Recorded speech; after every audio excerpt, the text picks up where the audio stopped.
కట్టేస్తాను. లేదు లేదు పక్కా, ఒకవేళ ఇవాళ మిస్ అయినా రేపు కట్టేస్తాను. Okay okay.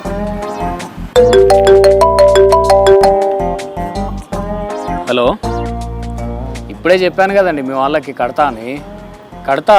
ఓ మనిషి, ఎవరి దగ్గర ఏం అప్పు చేసినావు కడతా కడతా అంటున్నావు? హలో, అరే ఎంతమంది ఫోన్ చేస్తారండి? ఇప్పుడే కదా మీ వాళ్ళకి చెప్పిన కడతా అని, వెంటనే ఫోన్ చేస్తున్నారు ఇట్లా. కడతా. ఇన్ని గణం ఫోన్లు వస్తున్నాయంటే ఎంత అప్పు చేసినావో? అరే నిన్న ఈఎంఐ కట్టేది ఉన్నది, మిస్ అయింది, ఇవాళ కడతా అని చెప్పినా కదా మేడం. ఎన్నిసార్లు ఫోన్ చేస్తారు, సంపుతున్నారు. ఇది 4వ సారి ఫోన్. కడతా అని చెప్పినా కదా, కడతా కట్టుతా. మరి టైం కు కడితే ఈ లొల్లు ఉండకపోవు కదా? కట్టాలని మాకు తెలియదా? అకౌంట్ లో డబ్బులు ఉండే కూడా బ్యాంక్ సర్వర్ ఏదో ప్రాబ్లం ఉండి ఈఎంఐ కట్టగాలి. నేనేమో ఈఎంఐ కట్టగా మిగిలిన డబ్బులు అనుకో నేను ఖర్చు పెట్టినా. ఒక్క నిమిషం ఆగు. హలో, ఈఎంఐ కట్టవా? ఏమ్రా భయ్యా?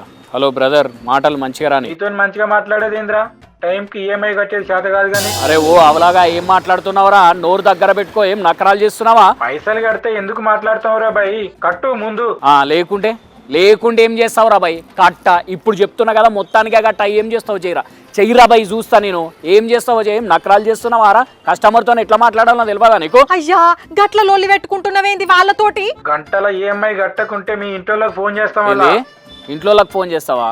చెయ్యిరా బాయ్. నేను ఇప్పుడు ఇంటికి పోతున్నా, నేను ఇంట్లోనే ఉంటాను. నువ్వు ఫోన్ చేయి, మా ఇంట్లోకి చూస్తాను. నువ్వు నీ దగ్గర నుంచి ఫోన్ రావాలి, అప్పుడు ఉంటుంది నీకు. నువ్వు చెయ్యి, నేను పోతున్నా. చెయ్యి. కట్టేది కట్టకుంటే వచ్చి కొడతాం కూడా. అవు మరి, నువ్వు కొడుతుంటే నేను గాజులు వేసుకొని కూర్చుంటా. రారా బై రా, ఎక్కడున్నావు నువ్వు? రారా, నేను ఈయనే ఉంటాను. నువ్వు రారా చూసుకుందాందా. అయ్యో అయ్యో, గోటితోని పోయేదాన్ని గొడ్డలి దాకా తెచ్చుకుంటున్నావు ఎందుకట్లా? పుసుక్కున్న వాళ్ళు వస్తే ఆగం కథ ఉంటది. ఏందబ్బా వాడు వచ్చేది తొక్క. ఇదంతా మనల్ని భయపెట్టి పైసలు తీసుకునేదందుకు గంతే.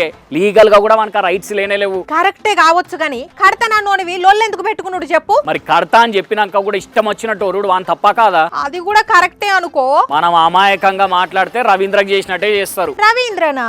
ఉత్తరప్రదేశ్ లో ఉండే రవీంద్ర వర్మ అనేటైనే ఒక ప్రైవేట్ బ్యాంక్ లో 40,000 రూపాయలు లోన్ తీసుకొని ఈఎంఐ కట్టలేదనట. ఏకంగా ఆయన భార్యనే తీసుకుపోయిన వాళ్ళు. ఈఎంఐ కట్టలేదని ఇంటామని తీసుకుపోవడేంది? నిజమా? అరే ఆయన నోటంటే చెప్తాడు. ఈయన కావాలంటే విన్నావా? పైసలు కట్టు, పిల్లాన్ని తీసుకోబో అంటున్నారట. ఇంకా హైలైట్ ఏంటంటే వీళ్ళు మొత్తం 11 నెలల ఈఎంఐలు కడితే బ్యాంకులో 8 నెలల ఈఎంఐలు కట్టినట్టే చూపెడుతున్నారట. మధ్యలో బ్యాంక్ ఏజెంట్ గాళ్ళు కొట్టేసారు పైసలని అనుమానం ఉన్నది అంటున్నాడు ఆయన. ఓరిని, ఇంత ఘోరమా? అందుకే ఇట్లయితే కాదని సీదా పోలీసులకు ఫోన్ చేస్తే వాళ్ళు వచ్చేసరికి గప్పుడు ఇడిచిపెట్టినరట. ఆమెను కేసు ఫైల్ చేసిరట. విచారణ కూడా జరుగుతున్నది.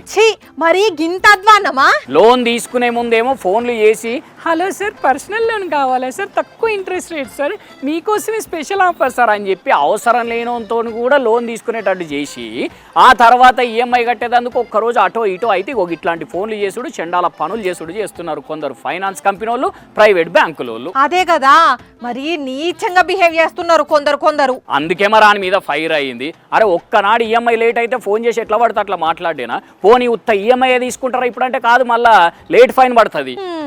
సర్లే దాయిగా జర నిమ్మలంగా. వాస్తవానికి వాళ్ళకు కూడా ఇట్లా ఫోన్లు చేసి బెదిరించుడు, ఇట్లాంటి చేష్టలు చేసే హక్కు ఉండదు. చట్టాలు కూడా ఎవరి దగ్గర నుంచి అయినా కానీ బలిమీటికి వసూలు చేయమని చెప్పాయి కదా. కాకపోతే మనమే పద్ధతి ఎంబడి కట్టుకుంటే మంచిది గంతే. సర్లే వదిలేయిగా దా. వస్తున్నాలే. పబ్లిక్ జరా ఈఎంఐలు మీరు కట్టే బ్యాంకులనే జమ అవుతున్నాయా, మధ్యలో ఎవడన్నా కొట్టేస్తున్నాడా చెక్ చేసుకోండి. లేకుంటే రవీంద్ర లెక్కనే కట్టింది ఒకటైతే లెక్క ఒకటి చూపిస్తారు, జాగ్రత్త. కానీ కిస్తీలు కట్టలేదని భార్యను తీసుకుపోవడం ఎందుల్లా గట్ల? ఛీ.